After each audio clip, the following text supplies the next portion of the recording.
ఒక ఊర్లో కిట్టు అనే పిల్లవాడు ఉండేవాడు. పొద్దున్నే లేవడం, చదువుకోవడం వాడి వల్ల అయ్యే పని కాదు. కానీ వాడికి పెద్ద ప్రభుత్వ ఉద్యోగం సాధించాలని కోరిక. ఒకరోజు పొద్దున్నే వాళ్ళమ్మను నిద్రలేపి, ఆకలేస్తుందమ్మా, ఏదైనా తిని చదువుకుంటా అన్నాడు.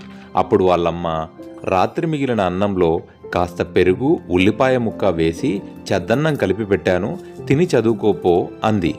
ఆకలితో ఉన్న కిట్టుగాడు గిన్నెలో ఉన్న అన్నాన్ని అమాంతం లాగించేశాడు. ఉల్లిపాయ ముక్కను మామిడికాయ చెక్కతో నంజుకొని మరీ తిన్నాడు. తిన్న 10 నిమిషాలకే చద్దన్నం మహిమ మొదలైంది. మెల్లగా కళ్ళు మూతలు పడ్డాయి. లోకం నిశ్శబ్దమైంది. ఇక అంతే. పుస్తకం ముందరే పట్టుకొని టేబుల్ మీద తలపెట్టి గాఢ నిద్రలోకి జారుకున్నాడు.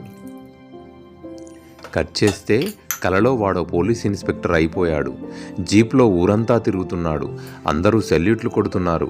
ఒక మీటింగ్లో కూర్చొని ఫైల్స్ మీద సంతకాలు పెడుతున్నాడు.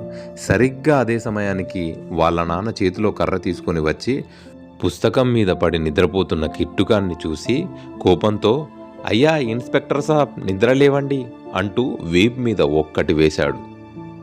నాపై లాఠీ చార్జీ జరగడం ఏంటి అని కిట్టుగాడు ఉలిక్కిపడి లేచి కళ్ళు నులుముకుంటూ, అబ్బా ఎంత పని చేశావు నాన్న, ఇంకొక 5 నిమిషాలు ఉంటే నాకు డిఎస్పీ ప్రమోషన్ వచ్చేది కదా, నీకు అస్సలు ఓపిక లేదు నాన్న అన్నాడు బాధగా.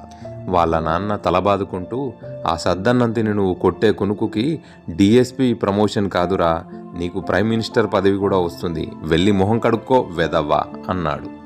ఈ కథలో నాకు అర్థమైంది ఏమిటి అంటే, చద్దన్నం తింటే వచ్చే ఆరోగ్యం మాట అటుంచితే కడుపులో మాత్రం చల్లగా ఉంటుంది, కంటి నిండా నిద్ర వస్తుంది. ఎస్పెషల్లీ ఈ సమ్మర్లో మాత్రం తప్పకుండా ట్రై చేయాలి.